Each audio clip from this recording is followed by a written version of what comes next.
যিসকল খলাখয় ব্যক্তিয়ে আমাৰ গেটৰ ওচৰত গাড়ীসমূহ ৰাখি থৈছে বিনম্ৰ অনুৰোধ জনাইছোঁ আমাৰ পাৰ্কিং এৰিয়াৰ মাজেদি যিটো পথ ৰাখিছোঁ সেইফালে যাব মই অনুৰোধ জনাইছোঁ মেলাস্থলীত যাতে আপোনালোকে প্ৰৱেশ নকৰে।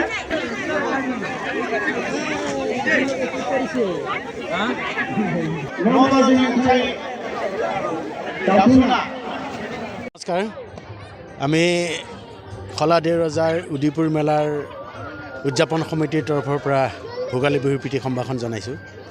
সমগ্ৰ অসমবাসীকো আমি আমাৰ এই মেলাৰ জৰিয়তে ভোগালী বিহুৰ শুভেচ্ছা আৰু সম্ভাষণ জনাইছোঁ। আৰু আমি গৌৰৱান্বিত, বিগত আমি 15টা বছৰে এই উদিপুৰ বিলৰ পাৰত আমি বিভিন্ন ধৰণৰ কাৰ্যসূচী আমি হাতত লৈ আহিছোঁ। বিনিময় প্ৰথা, কুকুৰা যুঁজ প্ৰতিযোগিতা, ৰাজ দৰবাৰ আৰু সাংস্কৃতিক অনুষ্ঠান, লগতে সমূহীয়া মাছ মৰা পৰ্ব, এই কেইবাটাও আমি কাৰ্যসূচী আমি হাতত লৈ এই অনুষ্ঠান অনুষ্ঠিত কৰি আহিছোঁ। তদ্ৰূপ আজিও এই মেলাৰ জৰিয়তে আমি পাহাৰ আৰু ভৈয়ামৰ সম্প্ৰীতিৰ এনাজৰীৰ চিনস্বৰূপে যি বিনিময় প্ৰথা, এই বিনিময় প্ৰথা আমি আৰম্ভ কৰিছিলোঁ। 15 বছৰ আগতে আমি এই মেলা আয়োজন কৰিছিলোঁ। আজি এটা পৰ্যায় পাইছেহি।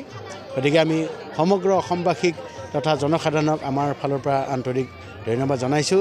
আমাৰ মেলাখন উত্তৰণৰ ক্ষেত্ৰত যথেষ্ট আমাৰ সহায় সহযোগ আগবঢ়াইছে আৰু আমাৰ সাংবাদিক বন্ধুসকলেও আমাৰ এই অনুষ্ঠানটি এইটো আগবঢ়াই নিয়াৰ কাৰণে যিখিনি প্ৰচেষ্টা হাতত লৈছে আমি সঁচাকৈ আনন্দিত আৰু তেখেতসকলক আমি কৃতজ্ঞতা জ্ঞাপন কৰিছোঁ। আমি চিৰা লৈ আহিছোঁ, তাৰপিছত পিঠা লৈ আহিছোঁ, সেয়া লৈ আহিছোঁ, হালধি লৈছোঁ আৰু জলকীয়া লৈছোঁ, কেঁচা জালুক লৈছোঁ, সেয়া আৰু